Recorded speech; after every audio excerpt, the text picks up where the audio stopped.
More and more, the mountain gorilla's future lies in human hands.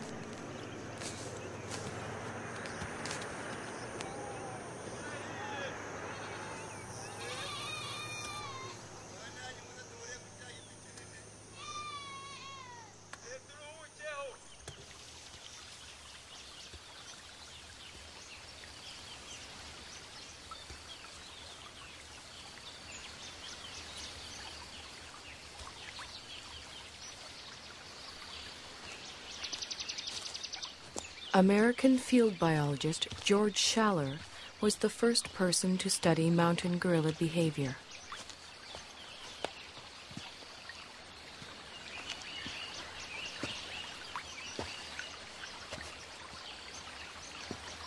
He and his wife Kay spent a year in the forest in 1959.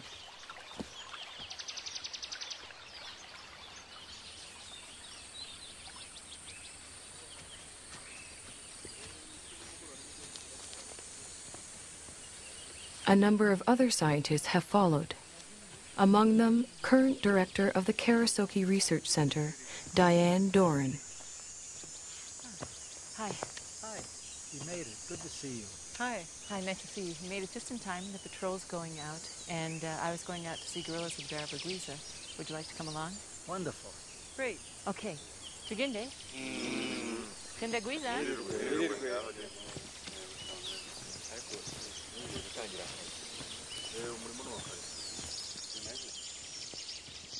Gorilla researcher Diane Fossey established Karasoke in 1967 in the forest she grew to love.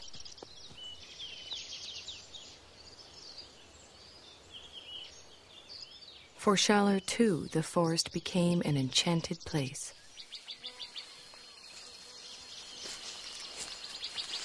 Some of my most magical moments with wild animals were watching gorillas, staying with them day and night. I used to do all my own gorilla tracking. You walk along slowly, you see the broken vegetation, you smell the animals. There's the musty, somewhat sweet odor of gorillas in the air.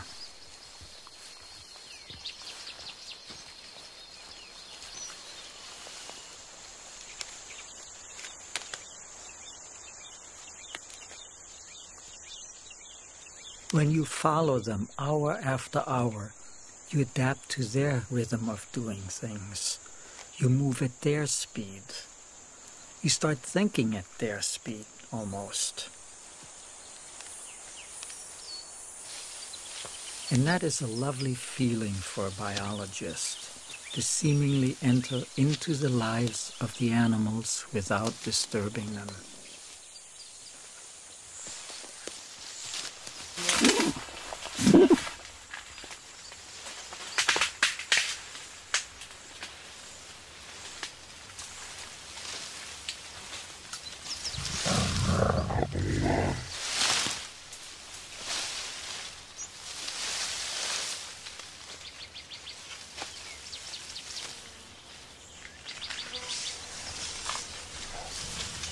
When approaching the animals, scientists try not to be too quiet. Mountain gorillas like to know when people are near.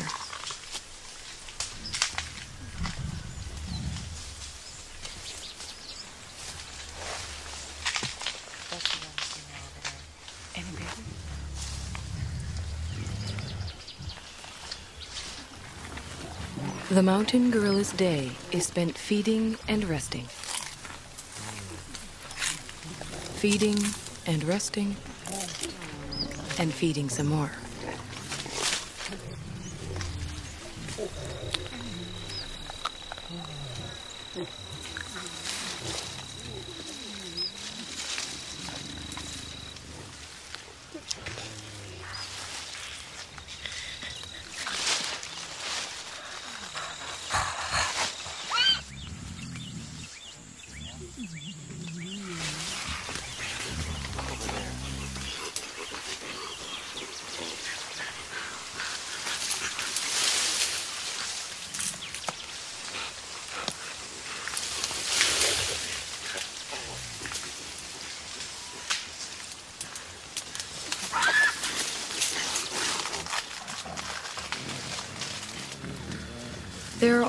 a few hundred mountain gorillas left in the world. Most live as part of a family. The father and protector of this family is the male silverback, Umagumi. He acts as a magnet for the group. The females gather around him. Their infants and offspring gather around them.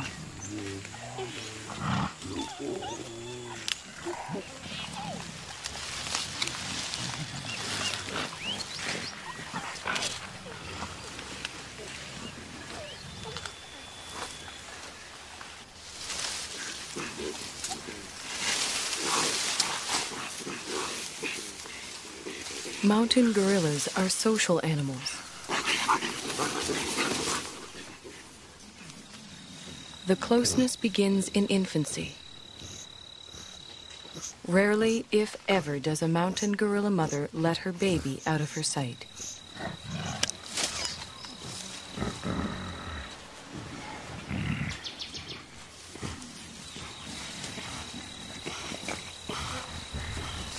The baby, for his part, likes nothing better than to make contact with the other members of the group.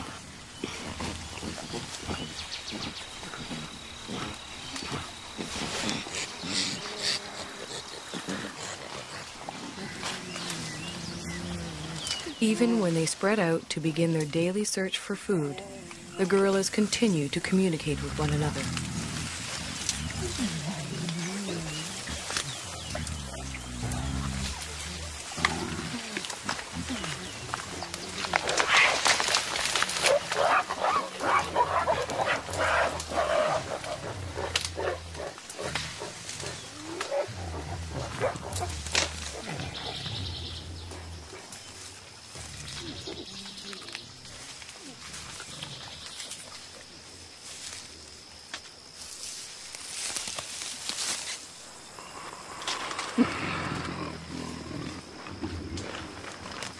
While the adults devote most of their waking hours to foraging for food, the youngsters devote most of theirs to play.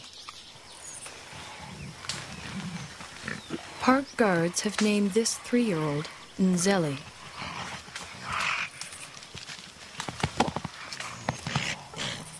They call his friend Imvura.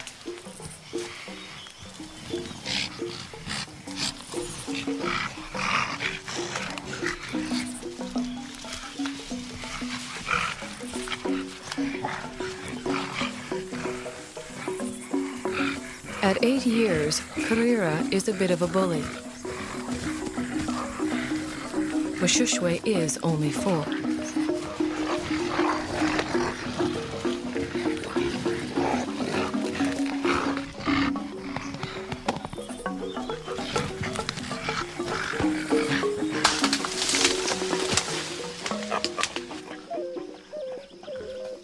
The games they play help the youngsters determine their status in the group.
Childhood can last anywhere from 8 to 12 years, but the gorillas' need to maintain their status never seems to end.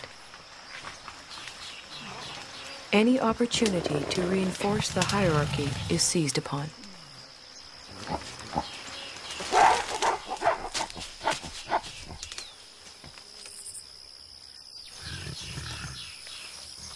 Then comes young adulthood.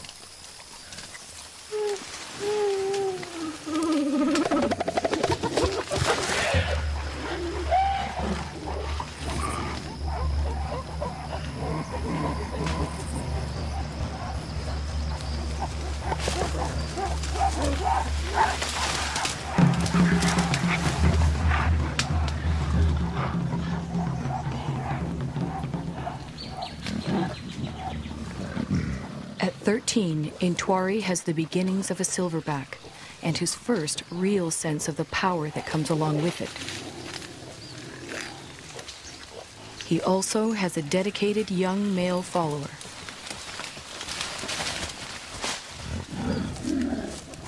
But what Intwari really wants is the attention and allegiance of the females in the group.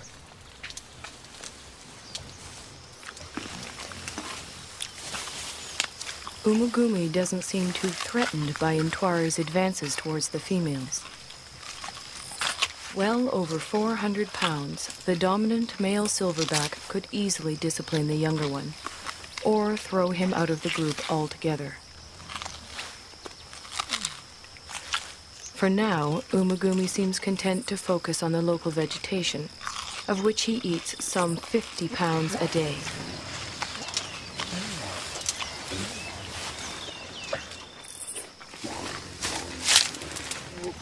Mountain gorillas are mainly vegetarian, with a few ants and grubs thrown in for good measure.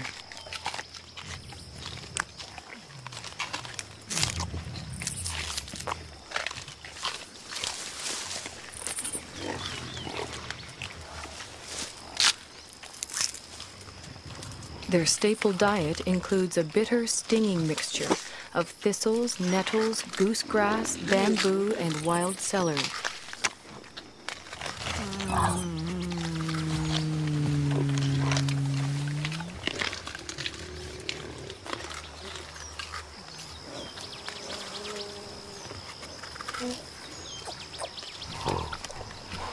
Although he has already begun to experiment with the food his mother likes to eat, Abumwe will continue to rely on her milk until he's 3 years old.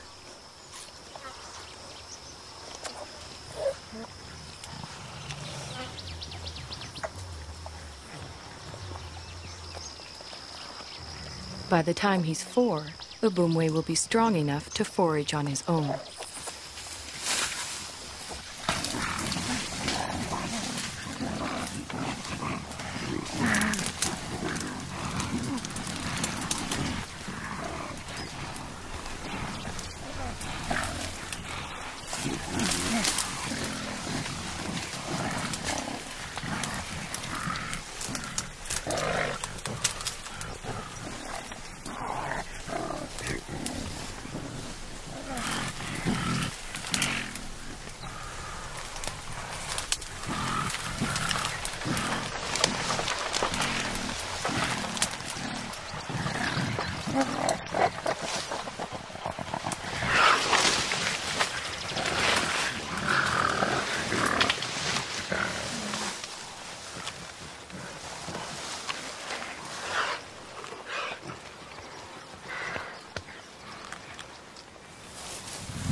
Mountain gorillas are generally well adapted to the world in which they live.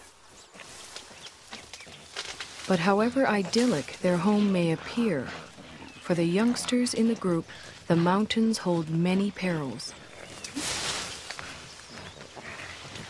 Many newborns simply don't survive.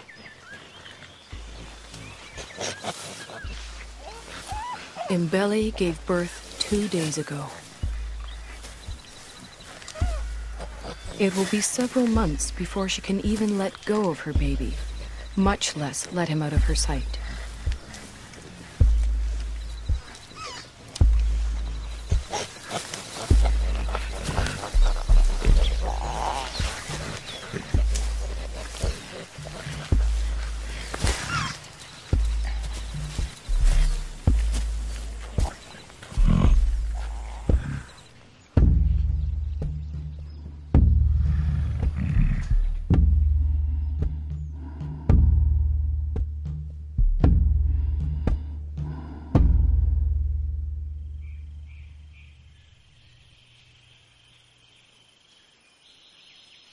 The mountain gorillas are more vulnerable than they know.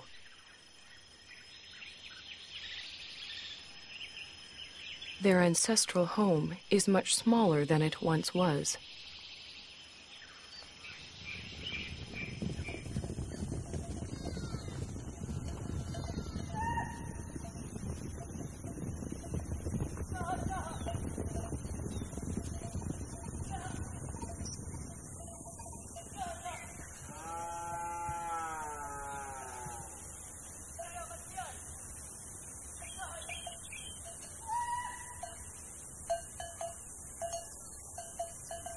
All around them, human activity is increasing.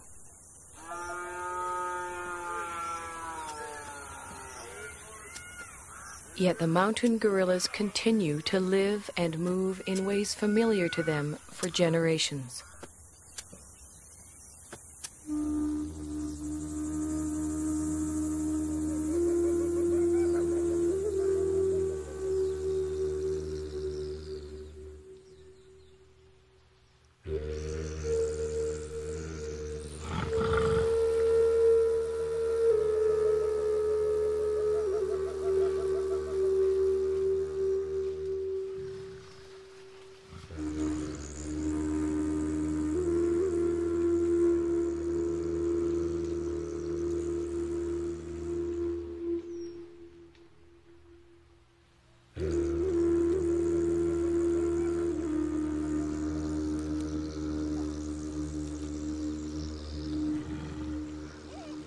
They do not distinguish between thistles and meadows that are inside the park and thistles and meadows that are outside it.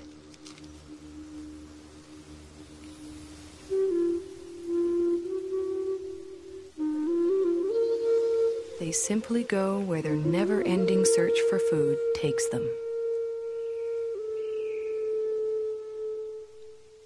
Only now they find others there.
Both the mountain gorillas and their forest sanctuary now receive official protection.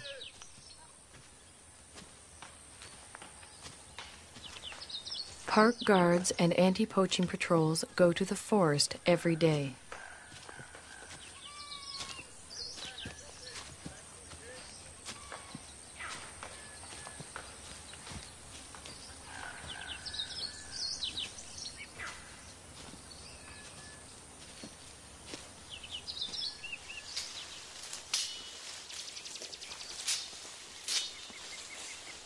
protect the gorillas and all the other wildlife, the patrols search for and destroy snares that local hunters have set for game.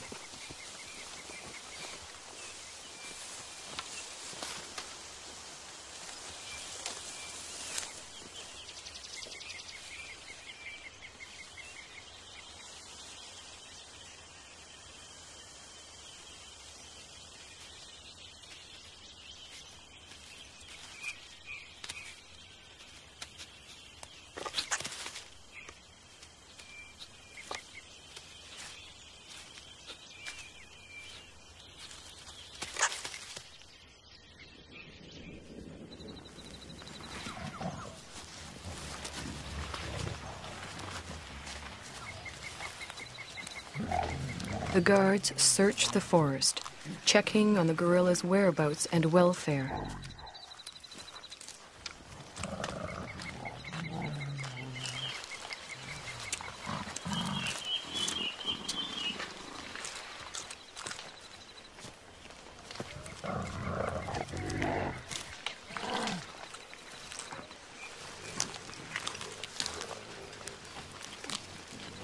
The same guards who name the mountain gorillas at birth follow their progress for years, watching as the gorillas grow to maturity. Over time, a close relationship develops, a bond between the animals and the men.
Almost every day it rains.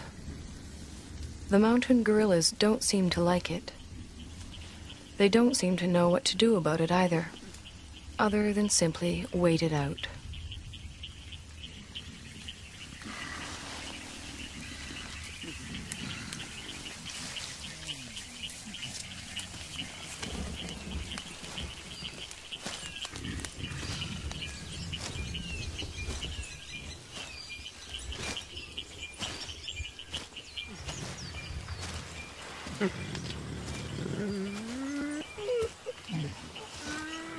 At least the rain provides them with a rich supply of food.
After feeding, the family gathers around the silverback, Umagumi.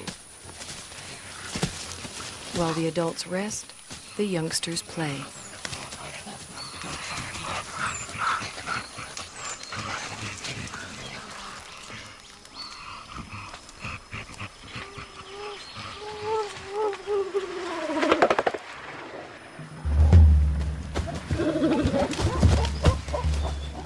For the group's leading young adult male, it's become much more than play.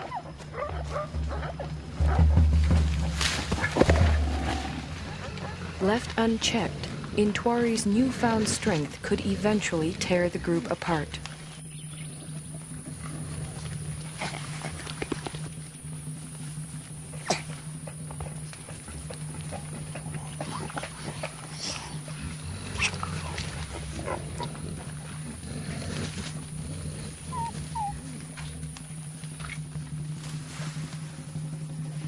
The threat Intwari represents puts females such as Poppy on edge.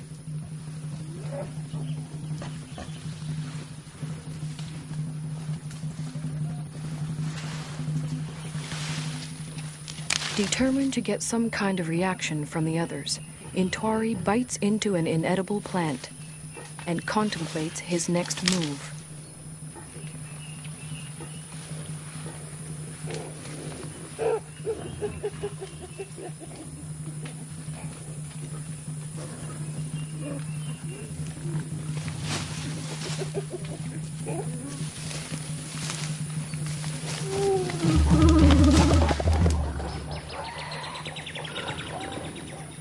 This time, even Umagumi seems uneasy.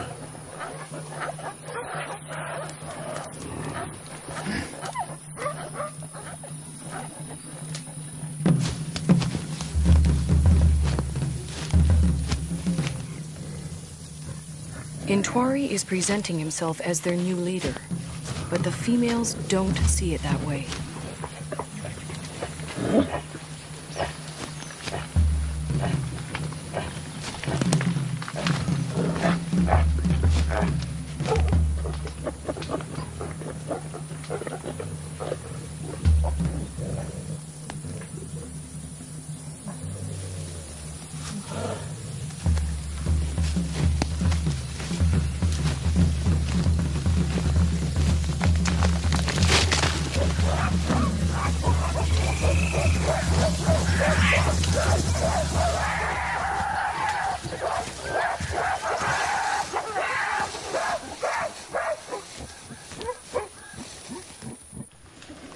Having forced Intwari out, the group moves on.